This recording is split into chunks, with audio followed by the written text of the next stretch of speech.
Live. Hello, fellow shoplifters. Have you been caught shoplifting? Have you been banned for life from your local Tesco's, Sainsbury's, or other popular retail store like an absolute ballsack? If the answer is yes, not to worry. Have you been threatened with civil recovery? To calm your balls and heart, civil recovery is not legally binding. It is not a debt. It is civil restoration, not from the retailer, who is the original claimant, but the agency that is responsible for sending you this letter. Therefore, you don't need to pay shit. It is literally a scam. One question you might have is, will they check other footage for if I've been shoplifting? And the answer to that is no, they won't. They don't give a fuck. They get about 500 different shoplifters a day, or a few dozen, so they won't give a fuck, man. You'll be fine.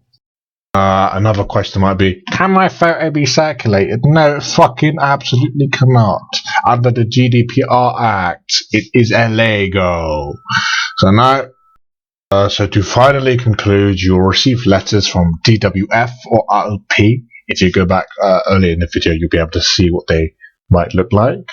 But apart from that, you should be fine. I mean, you're just gonna receive letters. They don't mean shit. Just ignore them. You continue with your life and do your own thing.